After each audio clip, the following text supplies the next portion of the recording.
نحمده ونصلي على رسوله الكريم اما بعد اعوذ بالله من الشيطان الرجيم فإن آمنوا بمثل ما آمنتم به فقد اهتدوا۔ معزز سامعین گرامی قدر، سب سے پہلے میں اپنے محترم بھائی قاری افضل عزیزی صاحب کا، رانا نصر اللہ صاحب کا، حفیظ الرحمن عامر کا، حافظ سعد رفیق کا، علماء جو بیٹھے ہیں مولانا نواز چیمہ کا، اور آپ تمام احباب کا تہ دل سے مشکور ہوں کہ ان ہمارے بھائی قاری افضل عزیزی صاحب نے مجھے آپ سے ہم کلام ہونے کا موقع عنایت فرمایا۔ طبیعت کی حرامی کی وجہ سے اور صبح ایک یونیورسٹی میں پروگرام کی وجہ سے قاری صاحب سے درخواست کی تھی کہ میری گفتگو جلد کروا دی جائے۔ قاری صاحب نے درخواست کو قبول کیا، لیکن گفتگو کرنے سے پہلے آپ سے ایک وعدہ لینا چاہتا ہوں۔ آپ سب ساتھیوں نے میری گفتگو کے بعد دیگر علماء کی گفتگو بھی سننی ہے، وعدہ کرتے ہیں انشاءاللہ۔ معزز سامعین گرامی قدر، صحابہ کے ایمان کے حوالے سے آپ کے سامنے ایک آیت کو رکھا ہے، فَإِنْ آمَنُوا بِمِثْلِ مَا آمَنْتُمْ بِهِ فَقَدِ اهْتَدَوْا۔ جب تک آپ کا ایمان صحابہ کے ایمان جیسا نہ ہو آپ ہدایت پہ نہیں ہو سکتے۔ اولئک ھم الراشدون مفلحون متقون، یہ تمام کی تمام صفتیں آپ صحابہ کے بارے میں علماء سے سنتے ہیں کہ قرآن پاک میں ان کے بارے میں یہ کہا گیا، یہ کہا گیا، یہ کہا گیا۔ قرآن پاک کی ایک آیت جو جہالوی اور جہلوی کے سارے فلسفوں کو زمین بوس کر دیتی ہے، چاہے مہاجر صحابہ ہو، چاہے انصار ہو، چاہے فتح مکہ سے پہلے کے ہو، چاہے فتح مکہ کے بعد کے ہو، وَكُلًّا وَعَدَ اللَّهُ الْحُسْنَى وَكُلًّا وَعَدَ اللَّهُ الْحُسْنَى۔ صحابی رسول ہو، اس کے ساتھ اللہ کا وعدہ ہے کہ اللہ تعالیٰ اسے جنت میں براہ راست بغیر عذاب کے داخل فرما دیں گے۔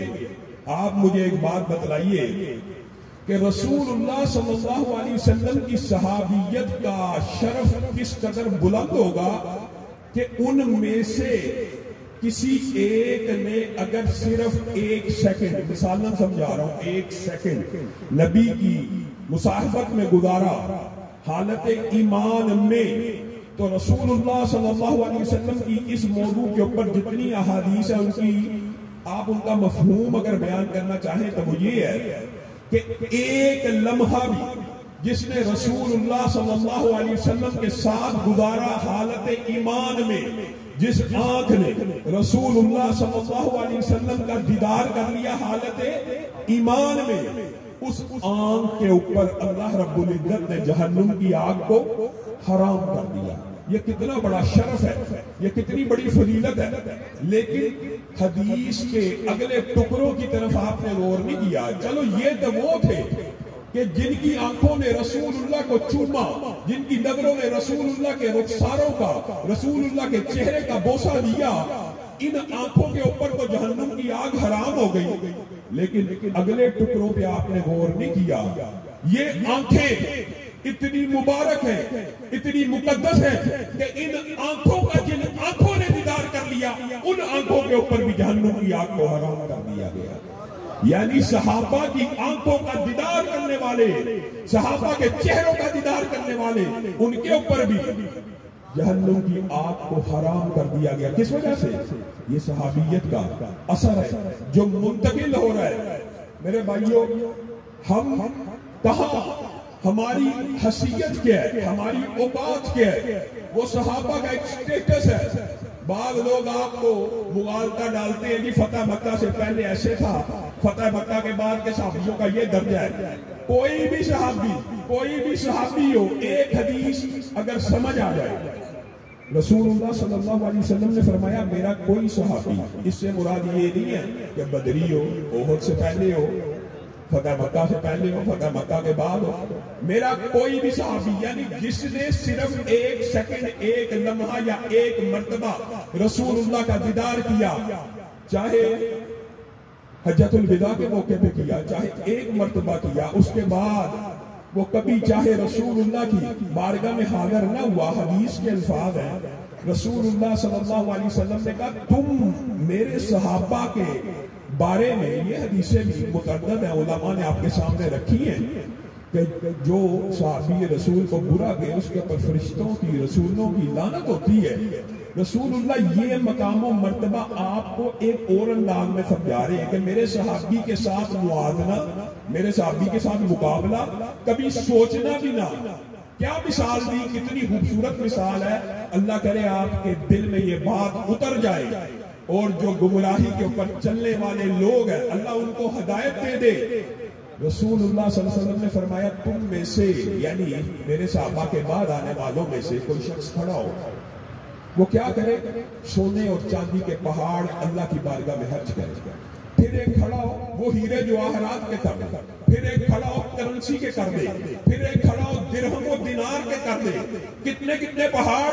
احد پہاڑ 9 کلومیٹر لمبا چوڑا ایک آدمی اٹھا خلوص نیت سے. اتنا زیادہ سونا، آپ بتائیے احد پہاڑ جتنا سونا ہو، پوری دنیا کی شاید مساجد اس خرچے سے چل جائیں، پوری دنیا کے مدارس چل جائیں، وہ اللہ کی راہ میں خلوص نیت سے خرچ کرے. رسول اللہ آپ کو سمجھا رہے ہیں، لیکن آپ کے اور میرے عقل میں جہلی اور جہالتی کے موالدے تو آ جاتے ہیں. یہ حدیث نہیں آتی.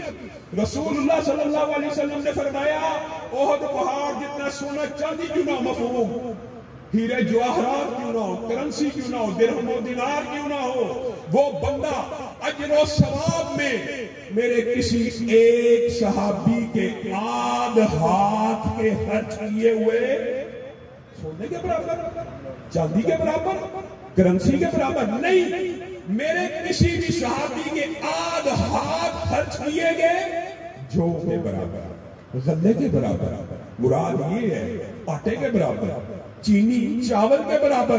ایک بندہ احد پہاڑ جتنا سونا خرچ کرے اور میرا صحابی اگر آدھ ہاتھ غلہ خرچ کرے تو میرے صحابی کو اللہ رب العزت اس سونے کے پہاڑ خرچ کرنے والے سے زیادہ اجر و ثواب عنایت کرتا ہے.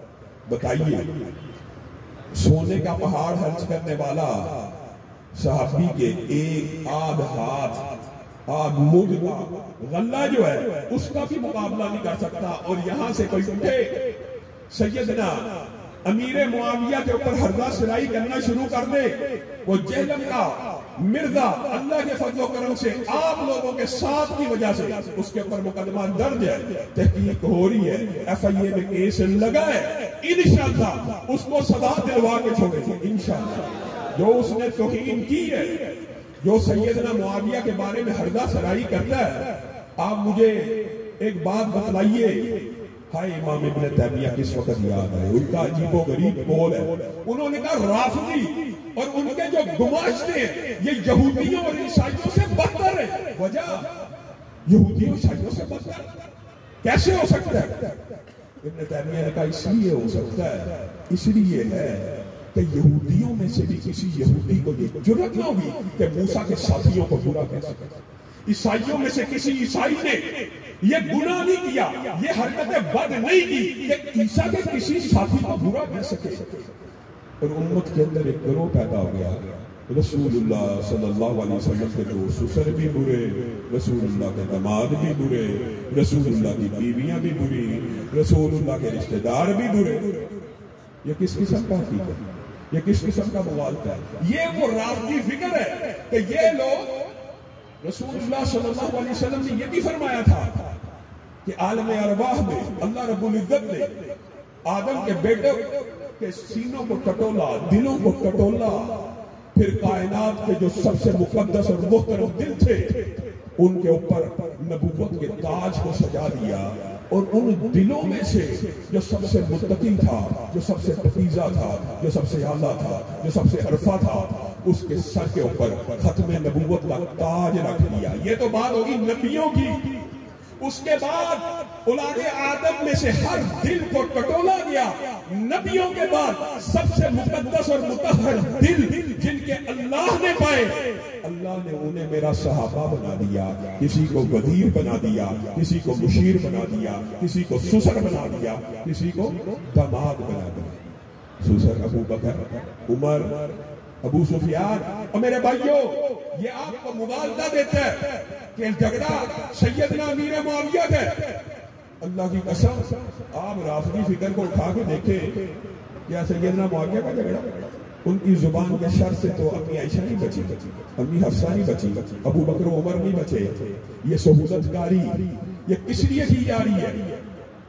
قرآن پاک کا ایک اسلوب آپ کے سامنے رکھوں گا اور سیدنا امیر معاویہ کے حوالے سے چند باتیں کر کے اپنی بات کو آگے بڑھاؤں گا. قرآن پاک میں اللہ رب العزت کی ایک سنت ذکر ہے. وہ سنت آپ نے اللہ کی سنت کس حوالے سے ہے؟ آپ نے قرآن پاک کے اندر پورا قرآن پاک اٹھائیں, اللہ تعالیٰ نے مخلوقات میں سے رسول اللہ کے دفاع میں آیتیں نازل کی ہیں, لیکن امتیوں میں سے کسی امتی کا اس طرح دفاع اللہ نے نہیں کیا جس طرح صحابہ کا کیا. وَإِذَا قِيلَ لَهُمْ آمِنُوا كَمَا آمَنَ النَّاسُ قَالُوا أَنُؤْمِنُ كَمَا آمَنَ السُّفَهَاءُ أَلَا إِنَّهُمْ هُمُ السُّفَهَاءُ. بتائیے اللہ کی یہ سنت ہے, کوئی شخص صحابی کے بارے میں کوئی لفظ کہے اس کے اوپر پلٹا دیے جائیں. انہوں نے صحابہ کو کہا یہ وہاں اللہ سفہاء, اللہ نے کیا کہا الا انہم ہم السفہاء. صحابی سفہاء نہیں ہے, صحابی کو سفہاء کہنے والے تم سفہاء ہو. جو لفظ صحابی کے بارے میں کہا گیا اللہ نے اسی کو پلٹایا اور ایک جگہ پہ نہیں ہے. وَإِذَا لَقُوا الَّذِينَ آمَنُوا قَالُوا آمَنَّا وَإِذَا خَلَوْا إِلَىٰ شَيَاطِينِهِمْ قَالُوا إِنَّا مَعَكُمْ إِنَّمَا نَحْنُ مُسْتَهْزِئُونَ. اللہ یستہزئ بہم. اللہ کی غیرت صحابہ کے بارے میں یہ ہے, اگر کوئی یہ کہے گا میں صحابہ کا ٹھٹھا اڑاتا ہوں, اللہ کہے گا تو صحابہ کا ٹھٹھا نہیں اڑاتا, میں اللہ تیرا ٹھٹھا اڑاتا ہوں. آپ نے یہ سنت زندہ کرنی ہے. کوئی صحابی کو برا کہے آپ نے کہنا تو دنیا کا سب سے بڑا برا. کوئی صحابی کو بے ایمان کہے تو دنیا کا سب سے بڑا بے ایمان. عام فہم بات ہے, عام فہم, لاجیکلی, عقلی, منطقی, حدیث رسول سے استدلال ہے. رسول اللہ نے فرمایا تھا کہ نہیں اگر کوئی مسلمان دوسرے مسلمان کو کہ بے ایمان ہے, کافر ہے, لعنت کے بارے میں بھی حدیث ہے. اگر کوئی کسی کو کہ تو بے ایمان ہے, بے ایمان ہے, تو کافر ہے, تو اگر وہ نہ ہو تو بندہ کہنے والا کافر ہو جاتا ہے. یہ حدیث صحیح ہے. اگر ایک مسلمان کو بے ایمان کہہ دینے سے, ایک مسلمان کو کافر کہہ دینے سے اگر تیرا الزام جھوٹا ہے تو تو کافر ہو جاتا ہے. جن کے بارے میں اللہ رضی اللہ کی سند اتارے, وَكُلًّا وَعَدَ اللَّهُ الْحُسْنَىٰ کی سند اتارے, اس کے بارے میں تم یہ کہے یہ جہنم کی طرف بلانے والا تھا, یہ بے ایمان تھا, یا رسول اللہ صلی اللہ علیہ وسلم دنیا سے چلے گئے سارے بے ایمان ہو گئے, 4 باقی رہ گئے. یہ عقیدہ اختیار کرنے والا کیا اس کو نہیں کہا جائے گا کہ صحابہ بے ایمان نہیں ہے, تو بے ایمان ہے. سیدنا معاویہ جہنم کی طرف بلانے والے نہیں, مرزا جہلوی تو جہنم کی طرف بلانے والا. یہ اللہ کی سنت ہے اور کس قدر باطل استدلال ہے. رسول اللہ صلی اللہ علیہ وسلم نے کہا یہ میرا بیٹا حسن سردار ہے, یہ میرا بیٹا حسن سردار ہے. اس کے جھوٹے فلسفے من گڑت تشریحات کا رد بھی آپ یاد کیا کریں.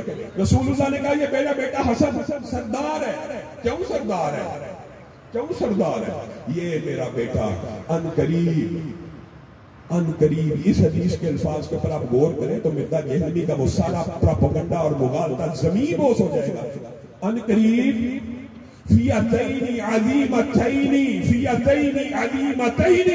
من المسلمین, فیعتین عظیمتین من المسلمین. یہ میرا بیٹا صلح کروائے گا فیعتین 2 گروہوں میں عظیمتین. رسول اللہ جن گروہوں کو عظیم کہہ رہے ہیں اور اس کا کہہ رہے ہیں من المسلمین, مسلمانوں کے 2 عظیم گروہوں کے مابین یہ صلح کروائے گا. یہ اس لیے میرا بیٹا سردار ہے, سید ہے. صلح کس طرح ہوئی؟ صلح کا سارا واقعہ آپ کے سامنے ہے. حضرت حسن نے سیدنا امیر معاویہ کے ہاتھ کے اوپر اپنے ہاتھ کو رکھ کے ان کو متفق کا اجماعی واحد خلیفۃ المسلمین مان لیا.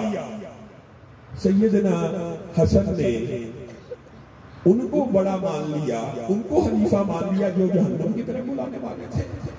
جو گروہ جہنم کی طرف بلانے والا تھا، فی باغیہ کی تشریح میں حدیث پیش کرتا ہے اور جہالت مرکب ہے، اپنی من چاہی تشریح، پوری امت کو پتہ ہے جہنم کی طرف بلانے والا گروہ کون سا تھا؟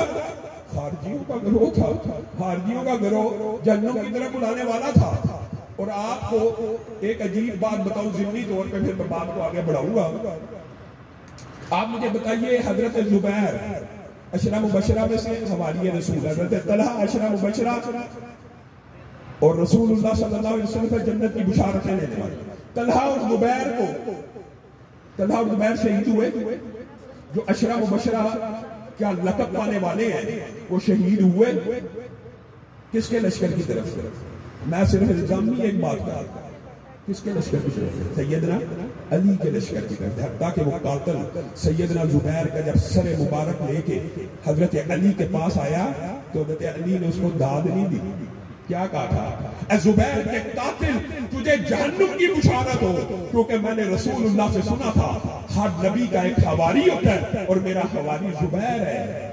اگر سیدنا علی کے لشکری نے سیدنا زبیر کو شہید کر دیا تو اس کا الزام حضرت علی پہ آئے گا، اگر کسی خارجی نے سیدنا عمار کو قتل کر دیا تو اس کا الزام کیا سیدنا امیر معاویہ پہ آئے گا؟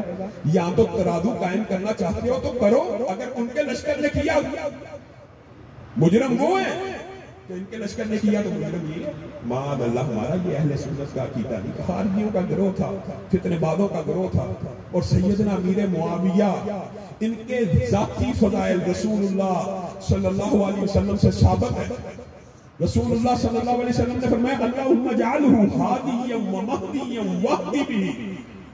مرزا دہلوی یہ حدیثیں آپ کو کبھی نہیں سنائے گا، اللہ اس کو ہادی بنا، اللہ اس کو مہدی بنا، اللہ اس کو لوگوں کی ہدایت کا ذریعہ بنا۔ اسی لیے صحابہ اور اکابرین اور تابعین یہ کہتے تھے، اللہ کی قسم اگر تم معاویہ کو دیکھ لیتے تو تم کہتے یہی مہدی ہے۔ اللہم علم معاویۃ الکتاب والحساب وقیہ العذاب۔ اللہ کے رسول دعا کر رہے ہیں اللہ اس کو عذاب سے بچا، اس کو علم دے، کاتب وحی ہے، فتح مکہ سے پہلے قبول اسلام کی ہے۔ علماء آپ کو بتائیں گے یوم حنین کے اوپر اللہ رب العزت کی رحمتوں کا جن مومنوں کے بارے میں تذکرہ ہے سیدنا امیر معاویہ ان میں شامل ہے۔ بخاری شریف کی حدیث ہے وہ پہلا لشکر جو سمندری جہاد کرے گا سارے کا سارا جنتی ہے۔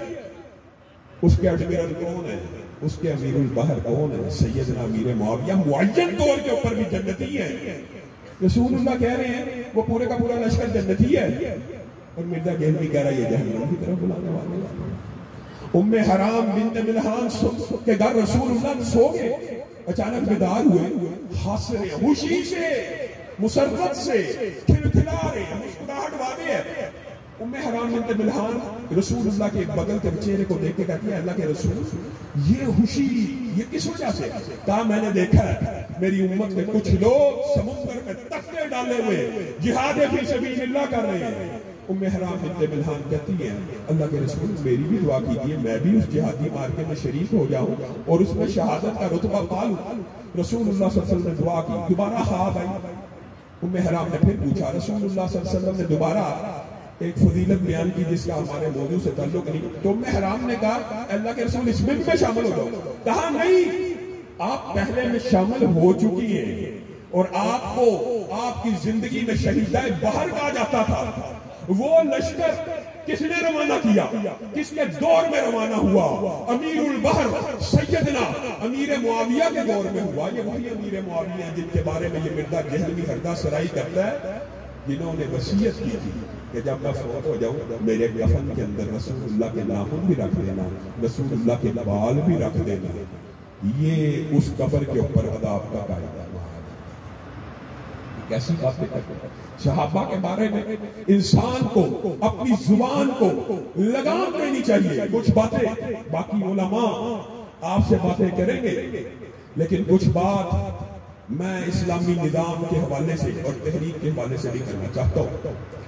میرے بھائیوں، ایک نظام وہ ہے جو انسان سے بنا ہے، سیکولرزم، کمیونزم، اشتراکیت، مختلف سرمایہ دارانہ نظام آج کل جتنا بھی ہے، الہادی نظام، انسان نظام کیوں بناتا ہے؟ انسان نظام بناتا ہے انسانوں کی سہولتوں کے لیے، اپنی عقل لڑاتا ہے، اپنا فکر لڑاتا ہے، اپنا غور و فکر کر کے یہ کہتا ہے کہ انسانوں کے اوپر یہ نظام لاگو کر دیا جائے تو بہتری آ جائے گی، معاشرے میں امن آ جائے گا، معاشرے میں سکون آ جائے گا، معاشرے میں معیشت بہتر ہو جائے گی۔ یہ نظام کس نے بنایا؟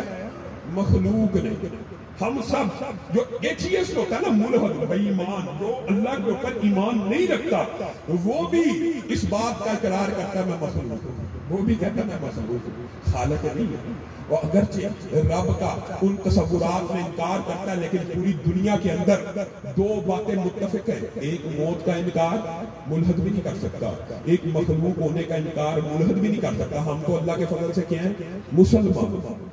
لیکن آپ اور میں مسلمان ہونے کے باوجود جس نظریے کے اوپر کھڑے ہیں ان سے ڈر دینا چاہیے۔ ہم صحابہ کے بارے میں تو دفاع کر رہے ہیں، ہم رسول اللہ کے ساتھی ہونے کی وجہ سے ان کا دفاع کر رہے ہیں، لیکن ہماری عقلوں پہ ایسا پردہ ہے، ہمارے دماغ میں یہ بات نہیں آتی کہ اللہ خالق ہے، خالق نے جو مخلوق کے لیے نظام بنایا اس سے بہتر مخلوق نہیں بنا سکتا۔ اللہ خالق ہے، ہم مخلوق ہیں، اللہ جو نظام دے گا اس نظام سے بہتر کوئی نظام ہو سکتا ہے؟ ہو سکتا ہے جی وہ اسلام تو جی پرانا سسٹم ہے جی، 1400 سال پہلے کا نظام ہے جی، اس وقت کمپیٹیبل تھا، اس وقت مطابقت رکھتا تھا۔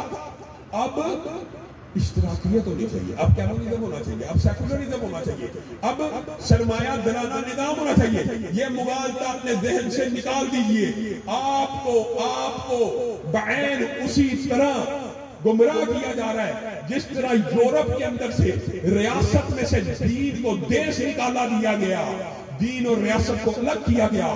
آج کا سرمایہ دارانہ نظام، آج کا سیاسی نظام آپ سے اسی بات کا مطالبہ کر رہا ہے۔ مولوی مسجد کے ممبر کے اوپر بیٹھ کے سیاسی گفتگو کیوں کرتا ہے؟ مولوی مسجد کے ممبر کے اوپر بیٹھ کے سیاسی گفتگو کیوں کرتا ہے؟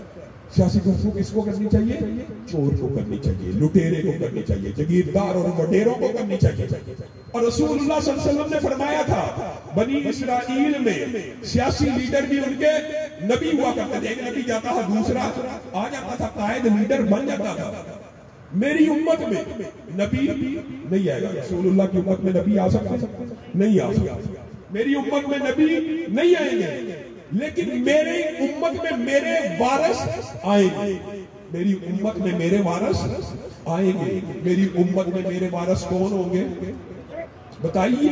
حدیث آپ نے سنی بھی ہے، علماء نبی کے وارث ہوں گے، مراد نبی نہیں ہوں گے لیکن نبی کے وارث ہوں گے۔ کس چیز کے وارث ہوں گے جی؟ منبر رسول کے وارث، بس۔ سیاست رسول کے وارث نہیں ہوں گے، ریاست رسول کے وارث نہیں ہوں گے، تخت رسول کے وارث نہیں ہوں گے، معاشرت رسول کے وارث نہیں ہوں گے، معاملات رسول کے وارث نہیں ہوں گے۔ کس کے وارث ہوں گے؟ صرف منبر رسول کے وارث ہوں گے۔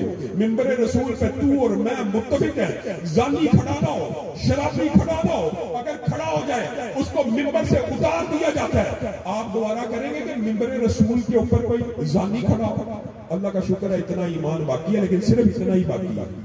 تخت رسول کے اوپر، خلافت رسول کے اوپر، ریاست رسول کے اوپر زانی آ جائے، چور آ جائے، کرپٹ آ جائے، بے ایمان آ جائے، نہ آپ کا ضمیر جاگے گا نہ میرا ضمیر جاگے گا۔ ہم اسلامی نظام کے دعوے دار ہیں، ہم مسلمان ہیں، ہمیں رسول اللہ کی نہ سیاست کی سمجھ آئی نہ نظام کی سمجھ آئی۔ اور میرے بھائیوں یہ نظام ایک صدی کے لیے نہیں آیا، 2 صدیوں کے لیے نہیں آیا، یہ قیامت تک کے لیے ایک کلیہ فارمولہ ہے۔ کیا فارمولہ ہے؟ 1400 سال پہلے آیا، معاشرے میں ڈکیتی ختم، چوری ختم، زنا ختم، حتیٰ کہ آپ حیران رہ جائیں گے اس نظام کا مطالعہ کر کے، سبحان اللہ، کہ آپ کو زنا کے گواہ نہیں مل رہے، لیکن مائد اسلمی آ رہے ہیں، اللہ کے رسول ایسا نظام آ چکا ہے، مجھے سزا دے دی، اقرار جرم کرتا ہوں۔ شبیبہ اعلان دیا، اقرار جرم از خود آ کے کر رہے ہیں، گواہ موجود نہیں ہے، نظام آیا، اتنا خوف خدا اور آخرت کی فکر پیدا ہوئی، از خود پیش کر رہے ہیں کہ اللہ کے رسول اسی دنیا میں سزا بھگتنا چاہتا ہوں تاکہ ارب سال کی زندگی بہتر ہو جائے۔ یہ نظام کے اثرات ہیں۔ آپ یہ کہتے ہیں یہ نظام اس وقت تھا، یہ بات بھی سب سے بڑی جھوٹ ہے. رسول اللہ کے بعد جب تک بھی یہ نظام معاشرے میں رہا، معاشرے سے زنا ختم ہوا، چوری ختم ہوئی، ڈکیتی ختم ہوئی. اس کی ایک مثال دے کے بات کی طرف آتا ہوں. آج خلیجی ممالک اور سعودی عرب کی صرف مثال دے رہا ہوں. انہوں نے رسول اللہ کے نظام کیا ایک جز کی بات ہو رہی ہے، ایک جز نافذ کیا. وہ کیا؟ حدود اللہ کا اہم جز ہے، چھوٹا جز نہیں ہے. حدود اللہ کو نافذ کیا. جو لوگ یہ دعویٰ کرتے ہیں پڑھے لکھے کہ جی اجتہاد ہونا چاہیے ان معاملات کے اوپر، کہ جی وہ 1400 سال پہلے کا جو سسٹم تھا وہ آج وحشیانہ سزائیں ہیں، یہ ہیں. آپ مجھے بتائیے آج 1400 سال گزرنے کے بعد سعودی عرب میں حدود اللہ کو نافذ کیا گیا. ایک مثال دے رہا ہوں، سارے خلیجی ممالک کا بھی آپ جائزہ لے لیجیے جہاں جہاں حدود اللہ نافذ ہے.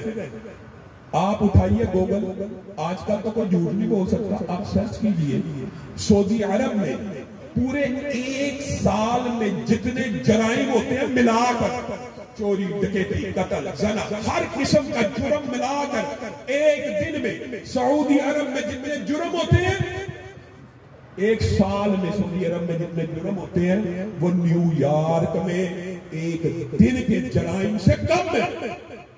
آپ سرمایہ دارانہ نظام کس نے بنایا تھا؟ انسانوں نے. اس کے ایک دن کے جرائم مد مقابل اسلامی سسٹم کے جرائم کا آج 1400 سال بعد جائزہ لے لیجئے. ایک سال کے جرم جتنے نہیں بنتے جتنے نیو یارک میں ایک دن کے ہیں.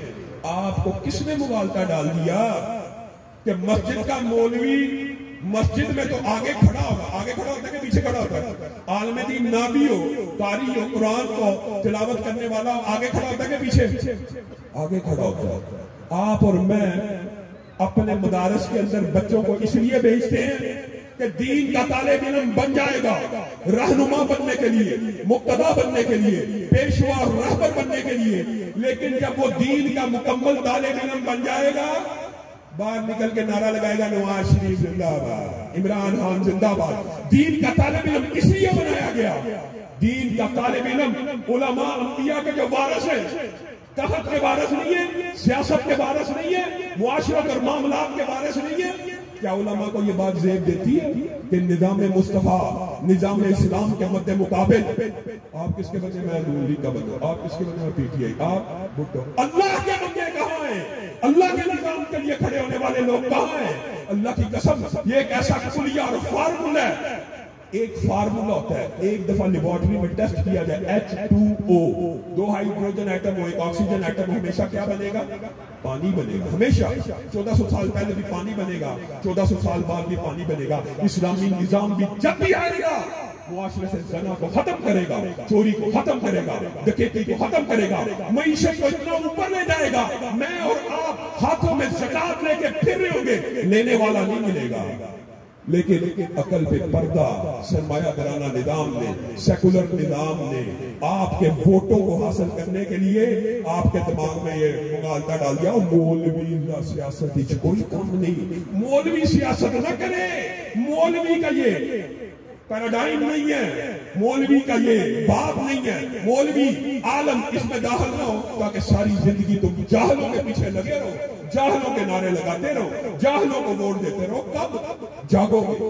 اور اللہ کی قسم اگر آپ چاہیں اور ہم اپنے نوجوانوں کو اس آئین، اس قانون، اس دستور کے ماتحت رکھتے ہوئے چاہتے ہیں کہ بلٹ کی بجائے بیلٹ کے ذریعے تبدیلی کا سوچ تو پیدا کرنا. آج ہو سکتا ہے یہ آواز ہماری نکار خانے میں ایک توتی کی کیفیت رکھتی ہو، لیکن سوچ پیدا ہوگی تو حلقے بنائے جائیں گے. سوچ پیدا ہوگی تو اسٹرگل کی جائے گی. آج دکھ کا مقام ہے، دکھ کا مقام ہے. 75 برس پاکستان کو گلے میں بیٹھ گئے. حقیقت میں اسلام پسندوں کی بات کی ہے، دیوبندی بریلوی بھائیوں کی بات الگ ہے. اہل حدیث کی 75 سالوں میں ایک یونین کونسل ایسی نہیں جو اپنے مسلک کی بنیاد پر جیت سکے. ایک ایم پی اے کی سیٹ نہیں، ایک ایم ایل اے کی سیٹ نہیں. وہ آپ اگر متحد اور متفق ہو جائیں، اللہ کی قسم آپ کو ان سرمایہ دارانوں نظام کے جو سرحیل ہیں ان پارٹیوں سے کبھی بھیک مانگنے کی ضرورت پیش نہ آئے. یہ آپ کے پیچھے ترنے کرتے ہوئے منتیں کرتے ہوئے آئے کہ اللہ کے لیے ہمارے ساتھ چلیے. ہم اتحاد کی سیاست کے قائل ہیں, ہم اتحاد کی سیاست کے قائل ہیں, لیکن اس بات کے اوپر قائل نہیں ہے کہ رسول اللہ کا نظام نیچے ہو, سرمایہ دارانہ نظام اوپر ہو. اس چیز کے قائل نہیں. اتحاد ہو سکتا ہے, اتحاد کسی سے بھی ہو سکتا ہے, لیکن آپ جب جتھا سازی نہیں کرتے, جب آپ تنظیم سازی نہیں کرتے, جب آپ اپنی حلقائی سیاست نہیں کرتے, تو ظاہر ووٹ ابھی اس مجمع کے اندر آپ سروے کرا لیں کس کو ووٹ دیا, نون لیگ کو, کس کو دیا, آدھی نے پی ٹی آئی کو دیا, آدھی نے اسلامی جماعتوں کو دینے والے شاید 4 یا 5 یا 10 افراد موجود ہیں. اسلامی نظام کے سپورٹر 10, کس کو ووٹ دیا, نون لیگ, کس کو. اور ٹرانسجنڈر بل پاس ہوا ہے, جاؤ علماء سے فتویٰ لو, جن پارٹیوں کو تم نے ووٹ دیا انہوں نے پاس کیا, تینوں پارٹیاں ملوث ہیں ایسے خطرناک غیر شرعی غیر اسلامی قانون بنانے میں. تم نے ووٹ دیا, جاؤ کسی عالم دین سے, پاکستان کے کسی بھی مسلک کے عالم دین سے فتویٰ لے لو, اس جرم میں تم شامل ہو کے نہیں جنہوں نے. اور کیوں اپنے آپ کو, ہمارا نظام تو موت کے بعد کی سسٹم سمجھاتا ہے, اسلامی نظام تو موت کے بعد کی ارب سال کی زندگی کو سیدھا کرنے کی آپ کو راہ دکھاتا ہے. آپ اپنی زندگی کے اندر اپنی زندگیوں کو اسلام کے خلاف چلا رہے ہیں.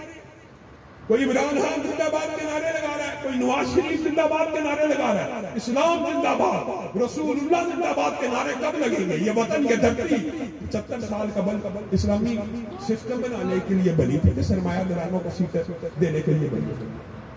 آپ سب ساتھی طریقے دفاع اسلام کے اس مشن حلقہ جاتی سیاست کے اندر قدم رکھنے, منظم کرنے. میں یہ نہیں کہتا جیت جائیں, اور بھائی ایک بات بڑی اہم ہے, یہ بات بھی غور کرنے کی ضرورت ہے. ایمانداری سے بتلائیے, اگر آپ لوگ اللہ کے فضل سے آپ لوگ ہمارا ساتھ ہمیشہ سے دیتے آئے ہیں, اور لاہور کی سرزمین اس بات کے اوپر گواہ ہے کہ خلاف شریعت جب بھی کوئی کام ہوا آپ لوگوں کے احتجاج کی وجہ سے اس کام کو ہم نے روکا بھی ہے اور ٹوکا بھی ہے. قانون اور آئین کے دائرے میں رہتے ہوئے جمہانہ کا کیس آپ کے سامنے ہے, کہا داڑھی پگڑی والا داخل نہیں ہو سکتا. میں نے کہا بڑے بڑے لوگ آپ کو پتہ ان کے پیچھے موجود تھے, میں نے کہا قانونی طور پہ آئینی طور پہ مال روڈ کے اوپر 1000 بندے کو میں پگڑی لے کے آؤں گا, کوئی پتھر نہیں چلے گا, کوئی لاٹھی نہیں چلے گی, احتجاج کریں گے, 1 گھنٹہ 2 گھنٹے کھڑے ہوں گے. یقین کیجئے صرف اعلان سے انہوں نے ترمیم کر دی کہ اب پگڑی اور داڑھی والا داخل ہو سکتا ہے. آپ لوگوں نے احتجاج کیا, گستاخان صحابہ کے خلاف مقدمے درج ہوئے, آپ لوگوں نے میرے ساتھ احتجاج کیا. وہ ٹی وی کے مالک جو ہے خاص سوچ اور فکر کے ساتھ سیدنا امیر معاویہ کی توہین کروا بیٹھے تھے, ان کے علاوہ مقدمے درج ہوئے کس وجہ سے؟ آپ لوگوں کے ساتھ کی وجہ سے. کیا سیٹ موجود تھی؟ علامہ شہید نے کیا کہا تھا؟ علامہ شہید نے کہا تھا آؤ میرے ہوتے ہوئے, کتنی سیٹیں تھی علامہ صاحب کے بعد؟ نہیں تھی نا, لیکن اگر میں زندہ ہوں میرے ہوتے ہوئے خلاف شریعت کوئی بل پاس کروا کے دکھا دو تو میرے بھائیوں دفاع صحابہ کے لیے ہمیں کسی سیٹ کی ضرورت, سیٹ کے بغیر دفاع صحابہ ہو سکتا ہے کہ نہیں ہو سکتا؟ ختم نبوت کا دفاع ہو سکتا ہے کہ نہیں ہو سکتا؟ اور انشاءاللہ جب تک ہم زندہ ہیں اس دفاع کو کرتے رہیں گے. کیا حسن نے سمجھا ہے, کیا عشق نے جانا ہے, ہم ہاتھ نشینوں کی ٹھوکر میں زمانہ ہے. سبحان ربک رب العزت عما یصفون وسلام علی المرسلین والحمد للہ رب العالمین.